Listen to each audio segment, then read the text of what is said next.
So at least 2 or 3 people. Here we see also with Paul and Barnabas, it was not only, this guy, it probably would be good if we can make a team. I don't know you, but it doesn't happen, so let's be a team. No, it wasn't like this. What was the history of these 2 guys, Paul and Barnabas? Barnabas defended Paul when he came to Jerusalem. Yes. So Barnabas was going and take Paul out there of this Tarsus and take him to Jerusalem. And in Jerusalem, when he came to Christ, he opened up Paul and gave him a platform for the other believers. And then Paul went away. Afterwards, Barnabas was going and took him to Antioch to work with him. He was for a short time a spiritual father. Right. I wanted to bring this point because here, the lead of the first team, who took the lead? This was Barnabas. Yes. So Barnabas he realized this guy, Paul, he has a call for the nations. So let's take him and then go out and then go to the Jews and to the Gentiles and then do church planting with him. On the second trip, he took more or less the lead with Silas. There it changed a little bit. And then he took also Timothy, like a son, to train him in church planting ministry. So we have some people, they had a calling to plant churches. They see others. They know each other from before. So there's a natural relation between Paul and Barnabas. And then they realized, probably we should work together really. They had also the background of working together in Antioch. So they know each other also in ministry. Not only by faith or to eat together, but also in the ministry. So they know each other, and so they can join and they go and did the work. This is an ideal situation. So if you know there's someone and I want to join him and we want to be a team, it's not always like that. Sometimes we have to take the people which are on the ground and put them together and say, let's do a team. Because we can't choose the people. In a congregation you can't choose, in a family you can't choose your children. You can say to God, let's be a very nice children and the girl looking beautiful.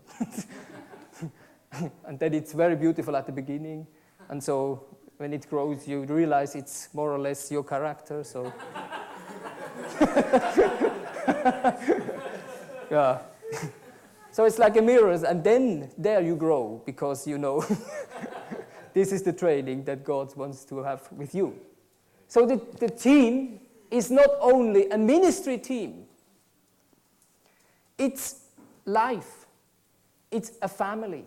I don't like this word team, because team gives the idea of a business or a ministry team. And this is not the point. If you are in an unreached area and you have no other people and you are alone there, this is crazy. So this is the point, because you have to have a family, not a team. A spiritual family where there is protection for you, there are people who set you free in your calling, there's more people who bring other gifts in, so you can work together. This is community, and there it starts. Jesus told us to make disciples, and it starts when we work close in such families or communities. And then we are a model for that, for the fruit we wanted to have. In apostolic ministry, this is congregations or churches, planted churches, which are, I call them families. Because the family issue is more or less what it's real in life. Because it's not always very beautiful to live in the family. Sometimes it's hard. My sons are now in the teenage, so sometimes I'm really happy to go away. you know, this is, and sometimes it needs me to force or confront some things to raise the children up. And this is not always easy. It's not going on an easy trip. And sometimes people, they have problems inside or individual needs, or they have spiritual needs, or they came under pressure or under attacks of the devil. So we are family, we help each other. So first of all, church planters, and I talk about church planting because apostles is, you know, normally I say apostles are here, or we have a word, but in Hebrew it's not this word, I know. I learned a lot in these days. They are sent ones, but in the Western culture, if we talk about apostles, you know, in the Western church, they mean this is a guy who is somewhere above, and he is in the spirit, and he will then come down and bring anything. So I prefer the term of church planter, because it's also what he does. He planted church. And in the team, there is it's more or less people you came to know and you feel this could be a good person who is with me. Ergänzend. Companion. Not a companion, it's a no. Complementive. He is a complementive element for me.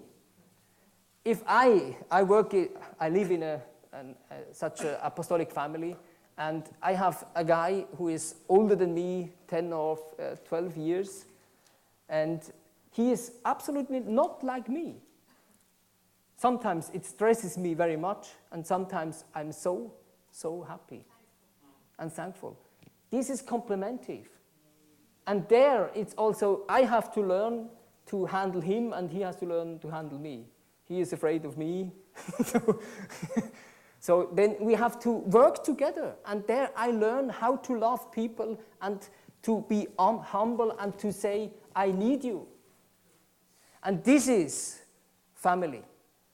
And there is the beginning of real fruit in discipleship and in your congregations. If you succeed in these points in the team or in a family, it will also happen in your congregations. So a team can be 2 or 3 persons or parties. I will say a party, a couple is for me 1 person. So, one unit, yeah, 1 unit. So 3 units is an ideal size for a church planted team or apostolic family. Because if you are 2 and some of this unit will break or turn away, it's only 1. But if you are 3, if any of this unit will, whatever happens will go away or comes under whatever, then it's 2. So it's better to have 3. You are more stable than 2. This can be couples. This can be also single persons. But and I prefer to have more generations in. So this would be very good if you have a father, sons, and a grandfather. So spiritually spoken, not. But this is very good because you can reach to these people. Older people can reach older people, and you see, this is like it is. I can't reach grandfathers. I can't reach old persons because I'm younger. So my generation, I can reach people with children. I can talk. And then we have younger persons. They can reach the young generation. So if you have more generations in a team, it's a big. Yes, but also it's a challenge, but it's also a blessing for your area. There you can reach to more groups and people.